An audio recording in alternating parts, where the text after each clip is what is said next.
Hare Krishna.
Srimad Bhagavatam ki jai, Śrīla Prabhupada ki jai, Guru Vaishnava ki jai. All glories to some devotees, all glories to some devotees, all glories to some devotees.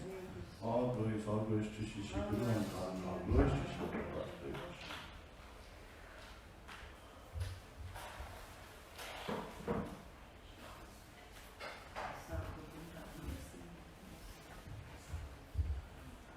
Om Namo Bhagavate Vasudevaya. Om Namo Bhagavate Vasudevaya. Om Namo Bhagavate Vasudevaya. Narayanam Namaskritya Naram Chaiva Narottamam Devim Saraswatim Vyasam Tato Jayam Udiriyet Shaftam Swakatha Krishna Punya Shavana Kirtanaha Hridayantasto Bhadrani Vidunoti Suhasatam Nashtaprayasha Bhadreshu Nityam Bhagavata Sevaya Bhagavate Uttam Shloke Bhaktir Bhavati Nashtiki. Hare Krishna. So today we will be covering Śrīmad-Bhāgavatam 9th canto, chapter 17, the dynasties of the sons of Purūravā. So in the previous class, we covered chapter 16, Lord Parshuram destroys the world's ruling class. How many times did he do that? 21 times. And yes, there have been many questions being raised after the class because in the purport, Śrīla Prabhupada clearly states that Lord Parshuram is Saktavishatta. But Shukdev Goswami says he is an expansion of Lord Vasudeva. How is that possible? Well, from Lord, there are two kinds of expansions happen, Swamsha and Vivinnamsha. Swamsha is Vishnu Tattva's, the expansions, and the Vivinnamshas are the Jiva Tattva's. So Acharyas explain, Vishnu Tattva explains and clears this doubt, where he says that Lord Parshuram is the Shaktavishatta, yet expanded from Lord Vasudeva, whose purpose is to destroy the miscreants in this material world. So if you hear about Krishna in Mathura, or Krishna at Kurukshetra, that's Lord Vasudeva Krishna himself, showing his pastimes, how he is annihilating the miscreants. Krishna, the original Krishna is, yet they are non-different. It's very important to understand that Vishnu Tattva is inconceivable. So I may know my business, you may know your business, but Lord knows everyone's business. Hare Krishna. So in Śrīmad-Bhāgavatam 9th canto chapter 17, we'll go to the very first few verses. Shri Bhadrayani Yaha Purūravā putra Ayustasya bhavan sutaha Nahusha kritavrdascha Radhirabhascha viryavan Anena iti Rajendra Shino Krishadrudo Anvayam Shrutavriddha Sutasyasan Suhotra Syatmajatrayaha Kashya Kusho Grata Samadha Iti Grata Samadadabhut Sunakaha Sonako Yasya Bhavracha Pravaro Munihi Shri Bhadrayani Ruvacha Shri Shukdev Goswami said, Yaha, one who, Purūravā saha, of Purūravā, Putraha, son, Ayu, his name was Ayu, Tasya, of him, Abhavan, there were Sutaha, sons, Nahusha, Nahush, Shatravriddha, Cha, and Shatravriddha, Raji, Rabha, Cha, also, Viryavan, very powerful, Anena, iti, thus, Raj Indra, O Maharaj Parikshit, Shinu, just hear from me, Krishnavriddha, of Krishnavriddha, Anvayam, the dynasty,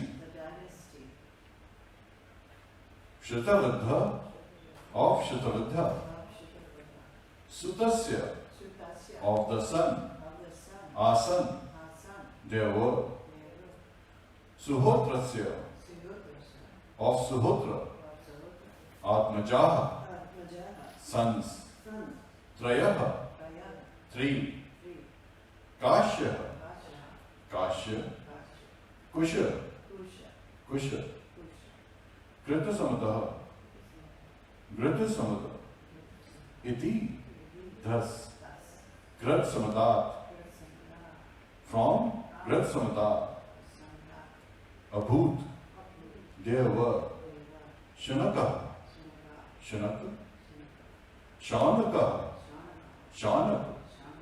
Yasya, of whom, Shanaka, Bahuracha Pravaraha, the best of those conversant with the Rigved, Munihi, a great saintly person.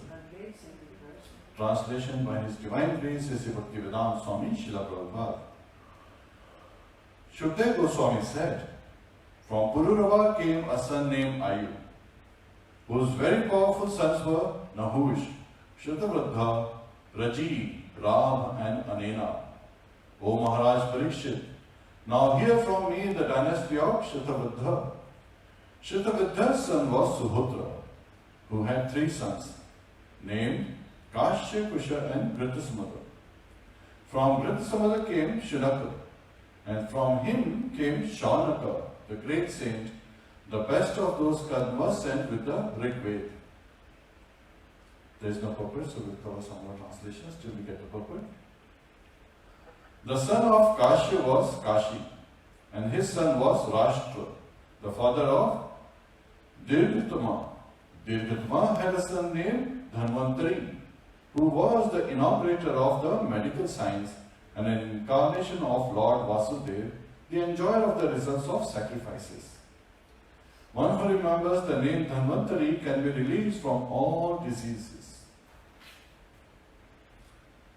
The son of Dhanvantari was Ketuman, and his son was Bhimrat. The son of Bhimrat was Divodas, and the son of Divodas was Dyuman, who also known as Pratardana. Dyuman was also known as Shatrujit, Vatsa, Ritadhvaja, and Kuvilashva. From him were born Alaka and other sons. Alarka and other sons. Alarka, the son of Dyuman, reigned over the earth for 66,000 years, my dear King Parikshit. No one other than him has reigned over the earth for so long as a young man. From Alarka came a son named Santati, and his son was Sunita. The son of Sunita was Niketana. The son of Niketan was Dharmaketu, and the son of Dharmaketu was Satyaketu. O King Parikshit, from Satyaketu came a son named Drishtaketu, and from Drishtaketu came Sukumar, the emperor of the entire world. From Sukumar came a son named Vitihotra. From Vitihotra, Bharga, and from Bharga, Bharga Bhumi. O Maharaj Parikshit, all these kings were descendants of Kashi, and they could also be called descendants of Kshitivruddha. The son of Rav was Rabhas, and from Rabhas came Gambhira, and from Gambhira came a son named Akriya. The son of Akriya was known as Brahmavit, O king.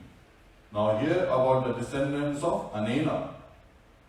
From Anena came a son named Shuddha, and his son was Shuchi. The son of Shuchi was Dharmasarthi, also called Chittakrit. From Chittakrit was born a son named Shantraja, a self-realized soul who performed all kinds of Vedic ritualistic ceremonies and therefore did not beget any progeny. The sons of Raji were 500, all very powerful.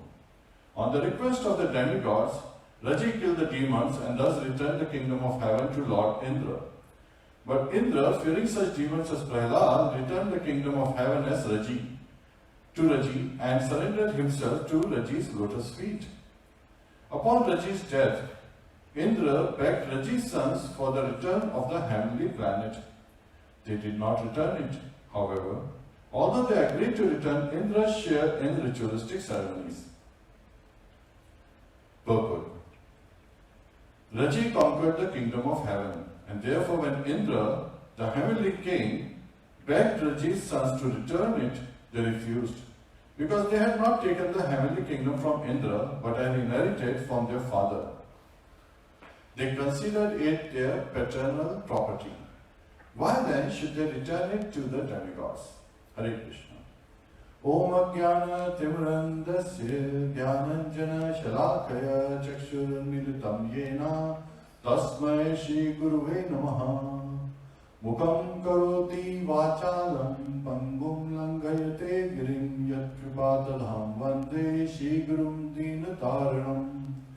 Hare Krishna, Krishna Krishna, Hare Hare, Hare Rama, Rama Rama, Hare Hare. Hare Krishna.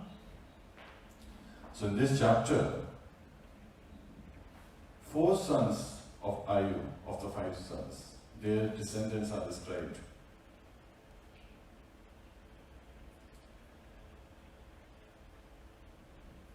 And following this, that the sons of Raji, the 500 sons, they did not return but the kingdom, the heavenly planet, back to Indra.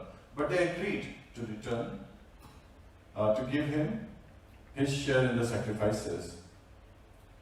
Yet at the same time, Indra, being very powerful, because of the sacrifices, his offering, the offerings unto him that he was receiving, he went to his spiritual master.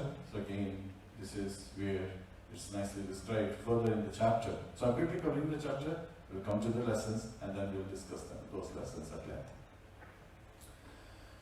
So he approached his spiritual master, Brihaspati, who's also a great priest. And this is in the, what times are we talking about? Treta Yuga, right? But at the same time, you could say, but heavenly planets, the 4 yugas don't happen, they only happen on earth, right? So, Brihaspati, he performs a great sacrifice. So, in heavenly planets, you can perform sacrifices whenever it's suitable time. So, Brihaspati, he performs sacrifices. And the purpose of the sacrifice is actually to get kingdom to Indra through a negative mean, right? With a negative effect. The purpose was to cause delusion to the 500 sons of Raji, who were currently the rulers of the heavenly planet. And so, being delusion, they fell down from their position. And at that time, Lord Indra could easily kill each one of them, and he killed every one of the 500 sons of Raji. And so the lineage ends there. And then Shukdev Goswami, he continues to describe, another lineage of Shuddhavruddha, that the grandson of Shuddhavruddha was Kusha, who gave birth to a son named Pratik. And from Pratik came Sanjay. From Sanjay came Jay. From Jay, Krita. And from Krita, Haryabala. The son of Haryabala was Sahadev. The son of Sahadev, Hina. The son of Hina, Jayasena. The son of Jayasena, Satrati. And the son of Satrati came a very valiant warrior by the name Jay. Hare Krishna. So again, in this particular chapter, before when Shukdev Goswami started describing the Manvantaras and the descendants of Manu, at that time, he clearly identified that it would take hundreds of years to describe these great personalities who appeared in this lineage, the descendants of Manu. However, he would only be addressing some very specific personalities.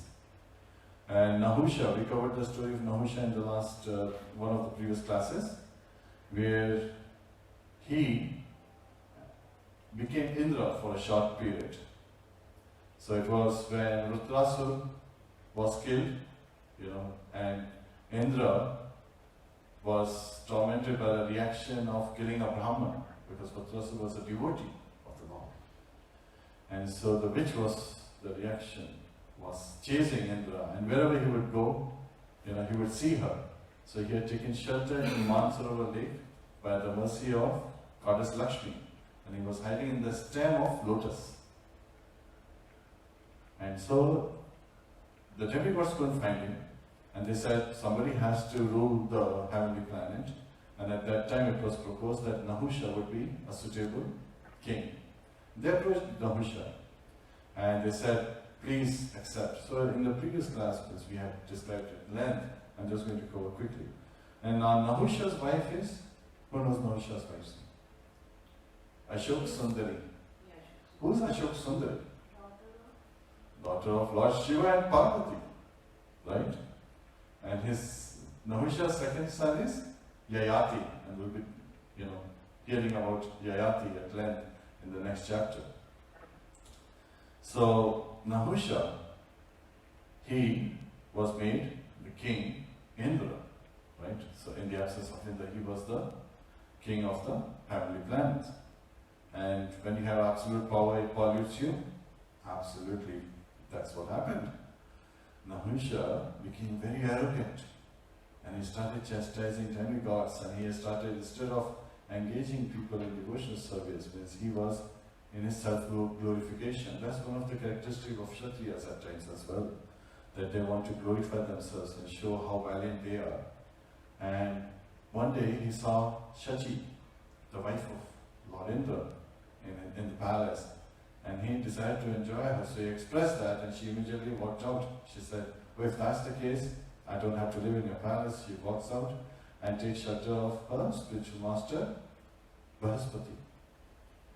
And at that time, after a few days, the demigods come to Shachi Devi. They're saying, oh, mother, he's tormenting us, he's making our life hell. Nahusha is making our life hell. And so please find a solution. At that time, Shachi says, okay, you should go and tell him that I have accepted his proposal. And when the demigods, and then, there's further conversation that happens. She discloses her plan to the demigods in the presence of Brihaspati. And when they went back, Nahusha was, again, feeling very proud. Finally, she has understood that he is all in all. And thinking so, he goes to Brihaspati's house to meet Shachi Devi. And there, he sees her, and she says that you are not a normal king anymore. You're not an earthly king. You're king of the heavenly planets. So when you come, you should come in a grand manner, which means that your palanquin should be carried by the great sages. And being in arrogance, Nahusha thinks it befitting his position. So he falls for the trap, and he asks the great sages to carry him in a palanquin as he goes to marry Shachi Devi. Well, among the great sages there is Sage Agastya. And Sage Agastya is short in height compared to others, and he's slow as well. So as the palanquin has been carried on the side of Sage Agastya, it is tilting. And on top of that, being short in height, he is also walking slowly. And at that time, Nahusha, seeing this disturbance that constantly his palanquin is rocking, not the good rocking, is the bad one, feeling uncomfortable and unstable, and it's going so slow, he says, Sarpa, Sarpa, go faster, go faster. And Sage Agastya says, Sarpa, you become a Sarpa. So, again, he curses Nahusha to become a snake. Sarpa also means snake. It also means faster, but it also means snake. And Nahusha falls from his position and becomes a serpent. And later, once again, he immediately recognizes his mistake, so he begs for forgiveness.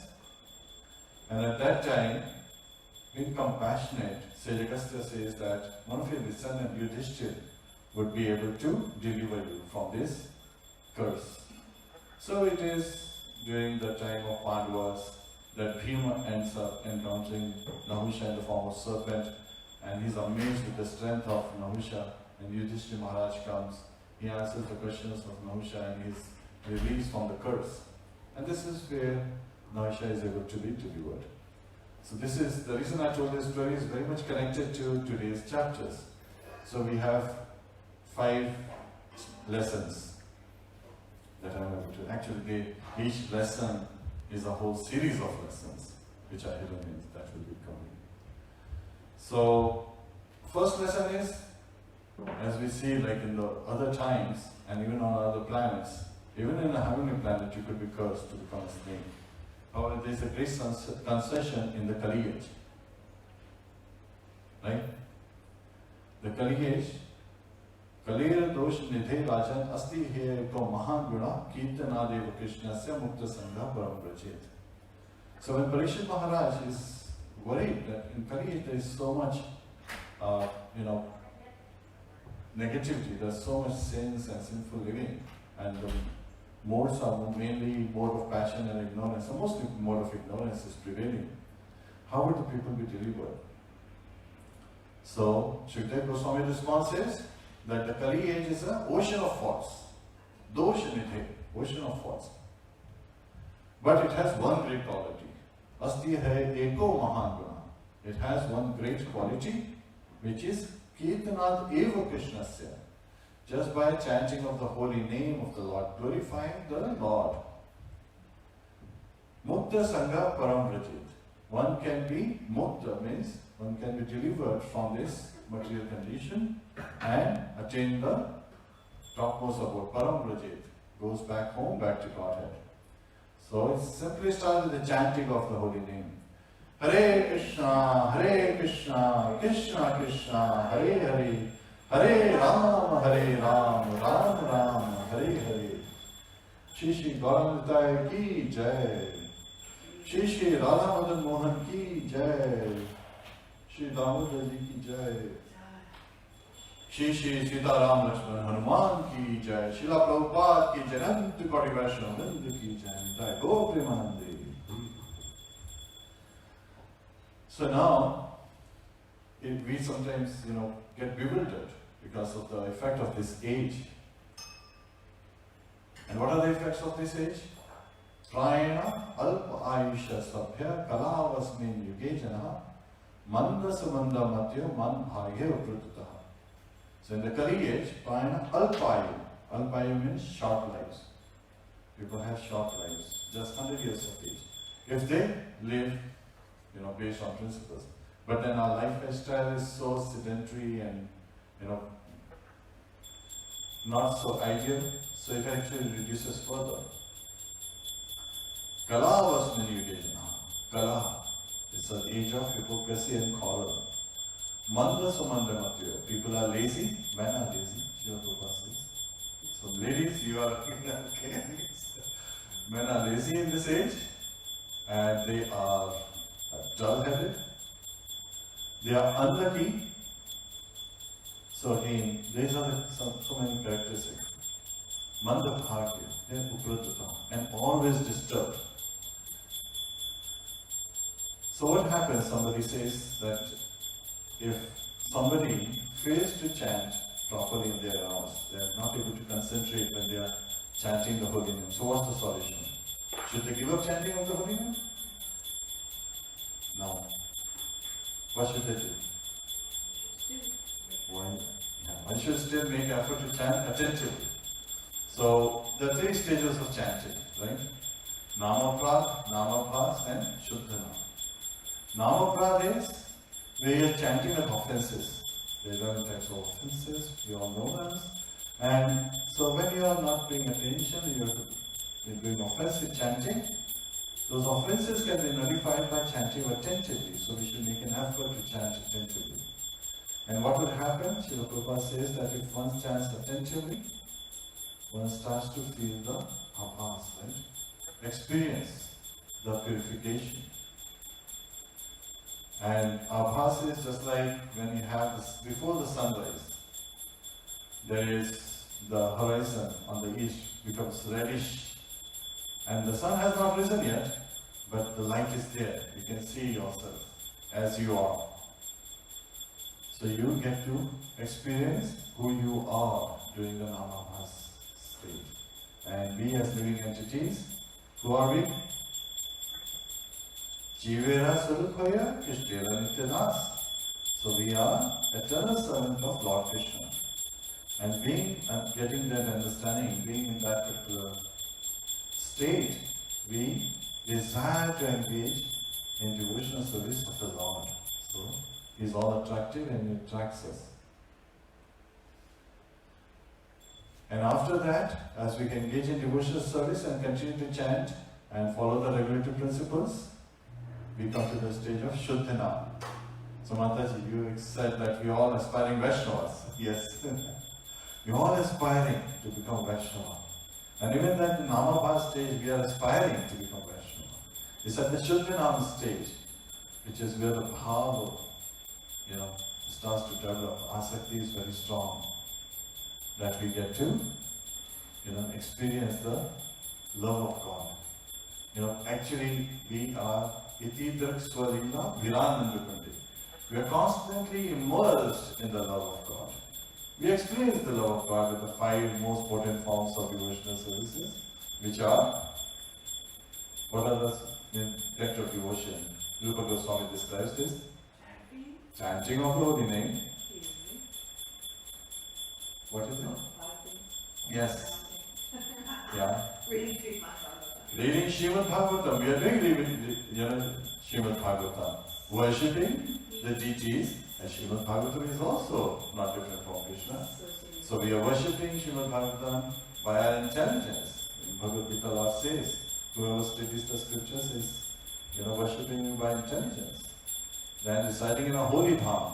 And the last and the most important, but not the least, is devotee association, sadhu sangha. So just even a neophyte, when engages in these 5 most potent forms of the 64 different process of devotional services, they can experience the love of Godhead. What's better than that, right? That you can experience the topmost gift that you can get from Krishna, the love of Godhead, through Radharani, of course.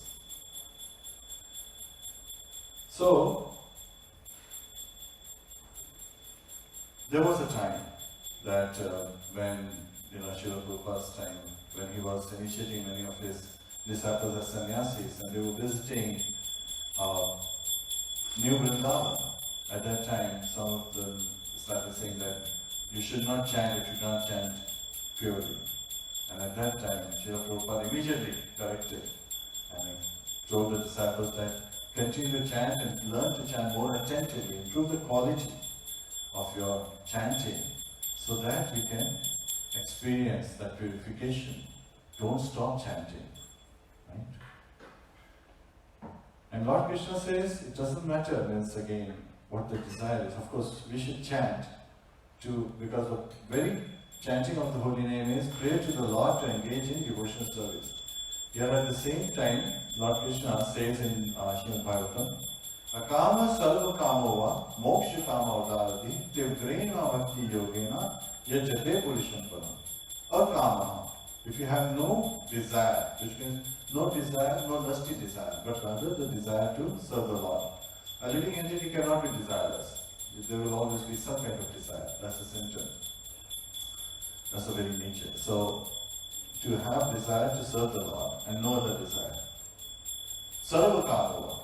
And if you have desire for all kind of, things in this material world, sarva kama, moksha kama, and even if you desire liberation, tivrena bhakti yogena, you should very enthusiastically, with great force, with great,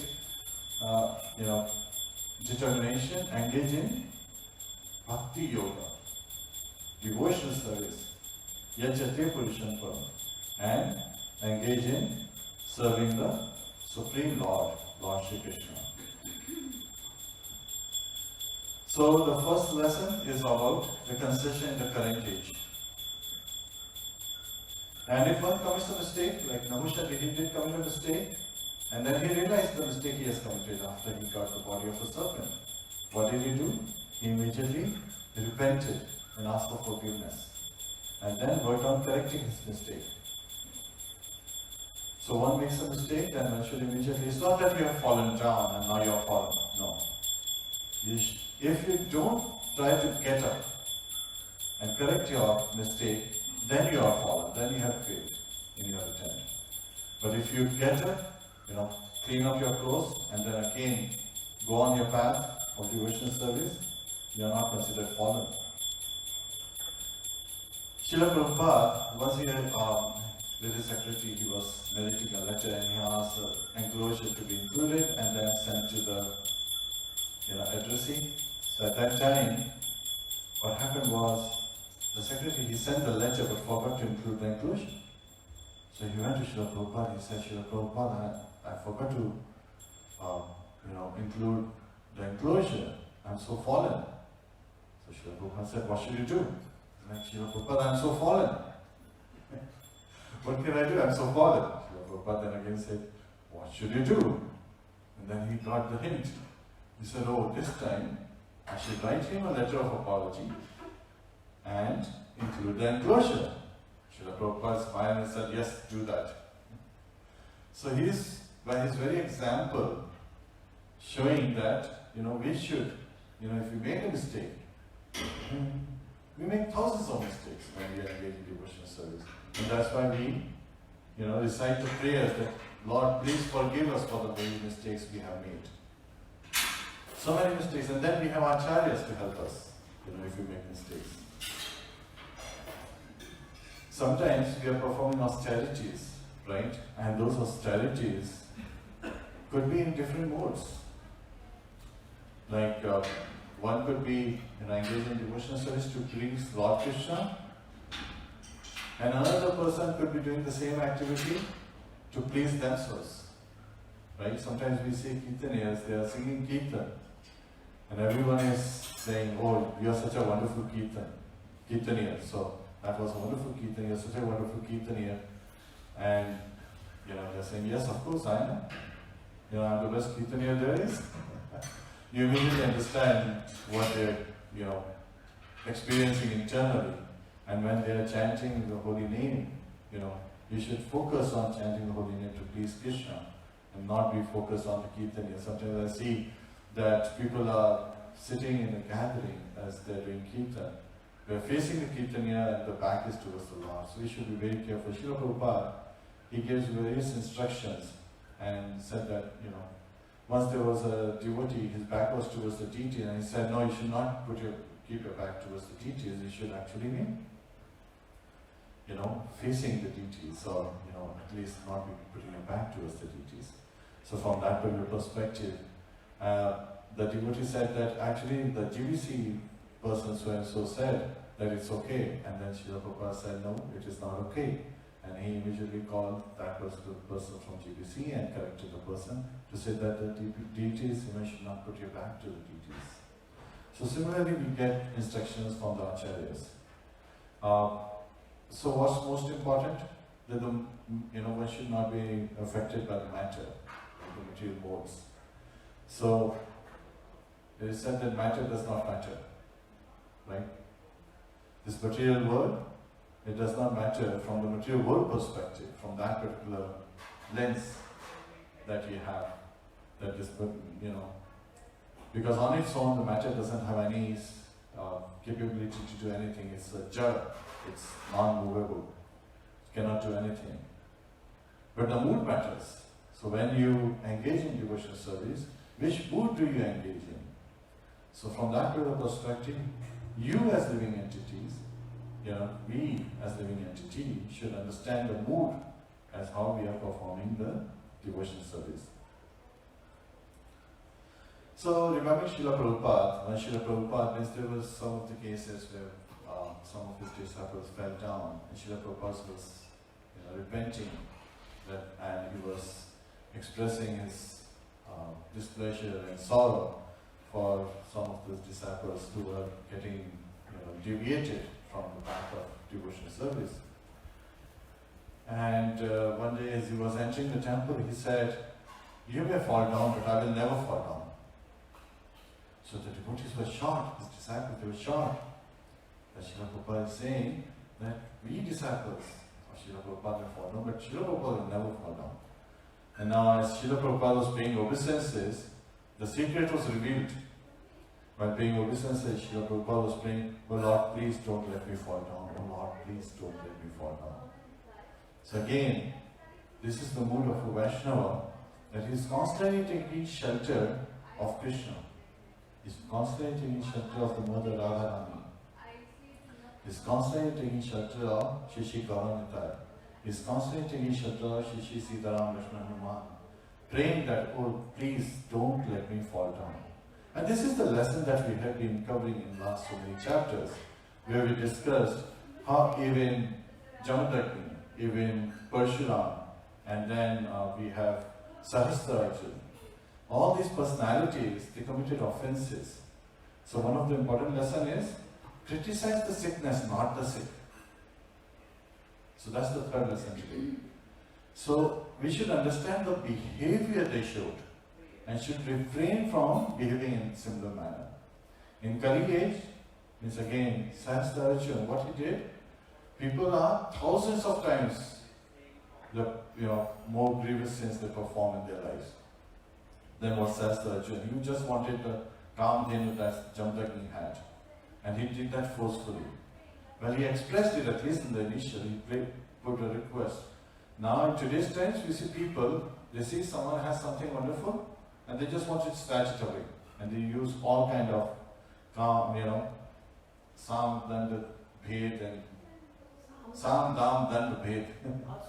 Yeah, all strategies. Sam is to, make a person understand with simple words, this is what we want, give it to us.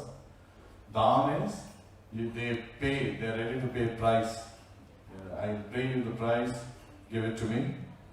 Then they try to punish if they still can't get what they want.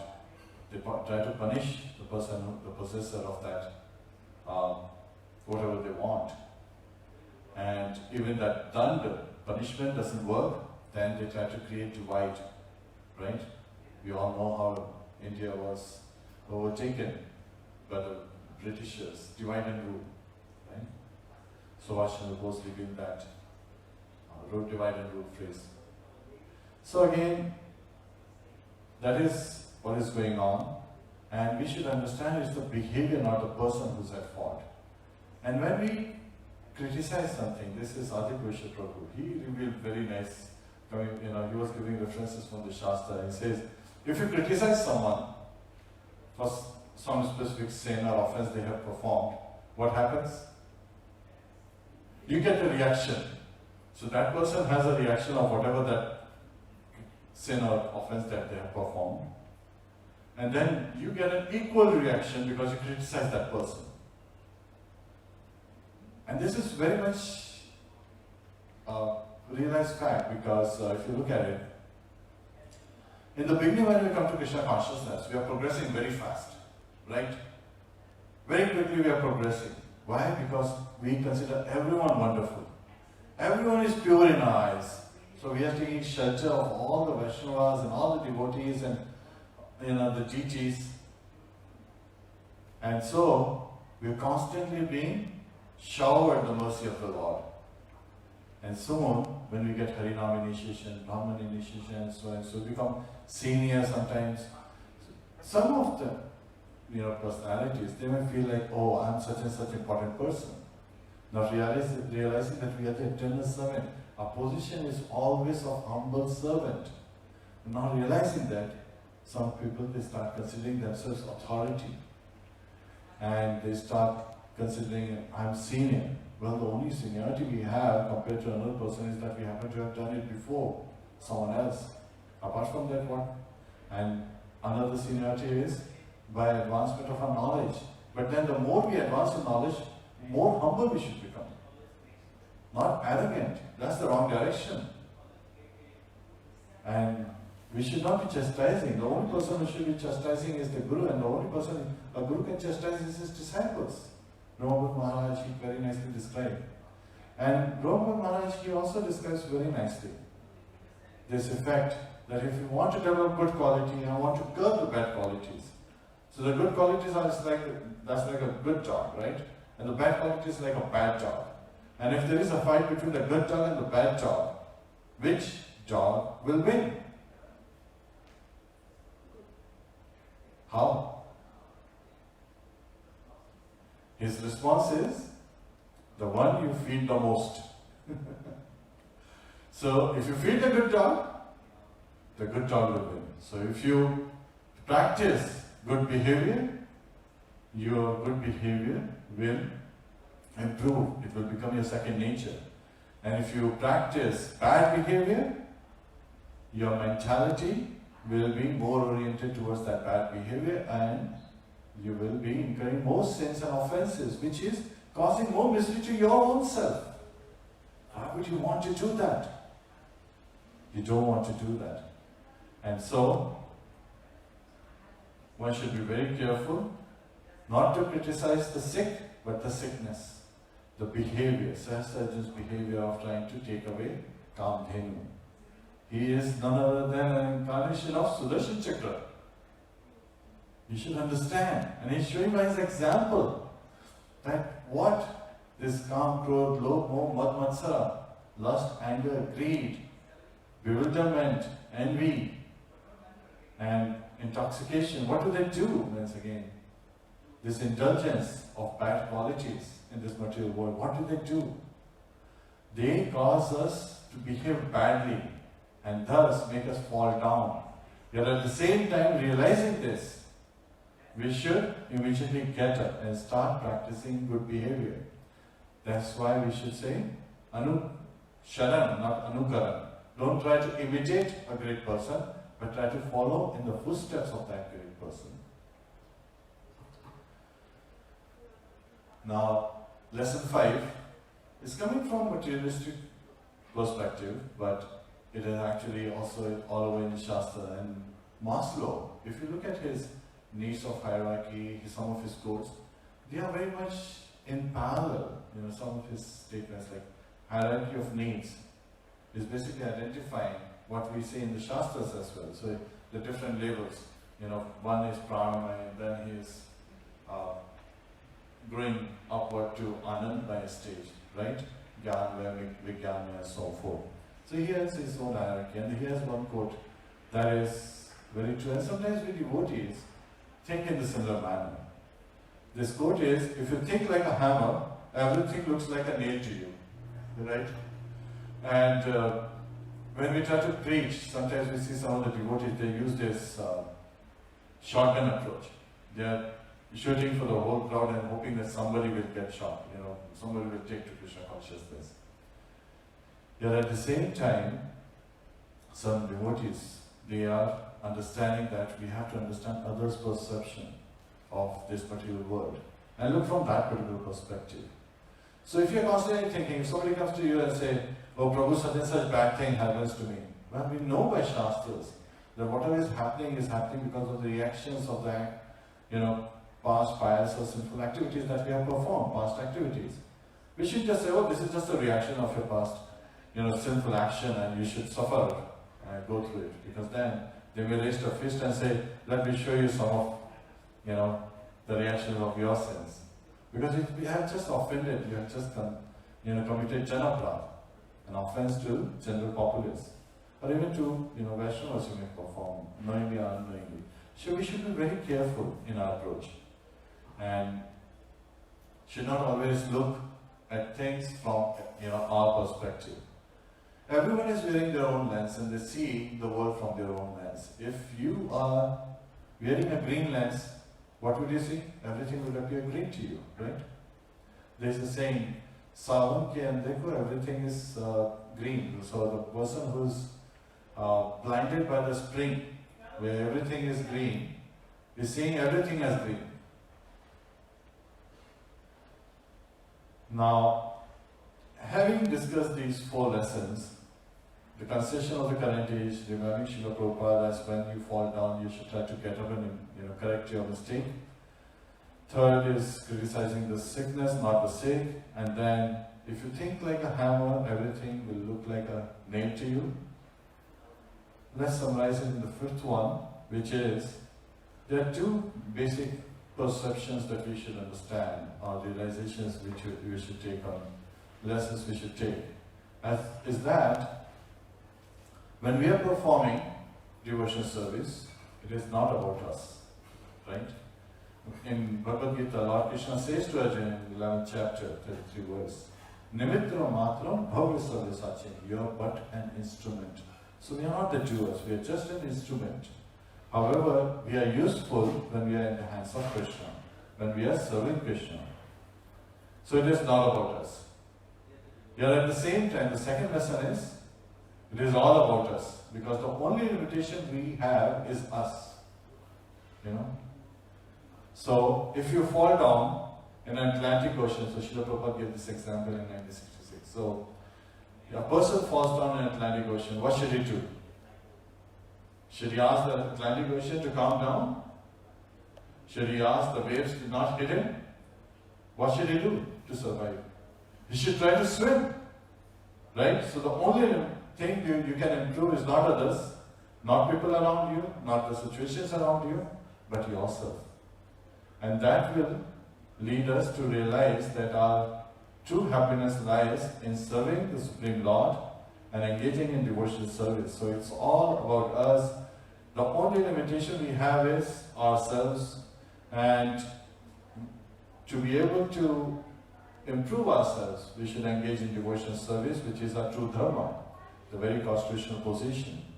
And which starts, the devotional service starts with simply the chanting of the holy name, just by raising your hand and chanting, Hare Krishna, Krishna Krishna, Hare Hare, Hare Ram, Ram Ram, Hare Hare. Hare Krishna. Any questions or comments? Oh, one of the important thing is today is Diwali. So when I was talking about Ramapad Maharaj's example of good dog and bad dog and improving. So today is Deepavali Mahotsav. Deepavali is also known as Festival of Lights. And this is signified by two main events. Of course, Lord Ramchandra killing of Ravan, he kills Ravan and then comes back to Ayodhya. So he enters Ayodhya on Deepavali. So he is welcomed by all the residents of Ayodhya with lighted lamps. And these lamps are placed in the south. Why? Because Lord Ramchandra is coming from south. Right? He's coming from Lanka to Ayodhya. Ayodhya is in the north. So yes, we light lamps and especially we keep the southern part of the house extra lighted because we are, signifying, glorifying and so forth. That particular pastime of the Lord, entering Ayodhya from the south. Then the second is, yesterday was Choti Deepavali, the smaller, because it was also known as Narak Chadas. And that's the day Narakasura was killed. And Lord Krishna, he returned the earrings of Aditi back to Indra. Aditi is Indra's mother. So that's also signifying. And for us, there is one more incident, again, Deepavali is right after Deepavali, we'll be celebrating tomorrow. What's the event? Govardhan Mahotsav. So again, and Govardhan Mahotsav is Lord Krishna's pastime. Currently we have a sheet there, but otherwise Gopalji's picture is there. Gopalji is Lord Krishna's form, where he is lifting the hill. How is he holding the hill? Is he holding with all his hands and his shoulders and all? No. With his hand? No. With his right hand? No. With his left, and at the pinky of the left hand? Yes. Lord can show his prowess, but more than that, he's showing his love. Not just to the residents of Braja, but also to Indra. All of the demons, when they came to Vrindavan, to kill Lord Vasudeva with that intention, they got killed. Some of them didn't get to even introduce themselves. But here Indra is not thinking of killing Lord Krishna. He's actually after all the Brajvasis who are more dear to Krishna than himself, his own self. Yet at the same time, Lord Krishna does not kill Indra. He makes him realize his mistake and asks him to correct it. And Indra worships the Lord and corrects his mistake. So that's the lesson, again following with the various lessons we covered today, that we should try to improve our behavior. And whichever dog, good dog or bad dog, the dog we feed will be the one who will win. So let's try to put on good behavior, be inspired by the good behavior, the good examples, and try to curb our other materialistic desires. So that's the lesson today. Hare Krishna. This is where we end today. Gantra Śrīmad-Bhāgavatam ki jai, Śrīla Prabhupada ki jai, Ananta Koti Vaishnava Vrinda ki jai, Nitai Gaur Premanande, Hari Hari Bol.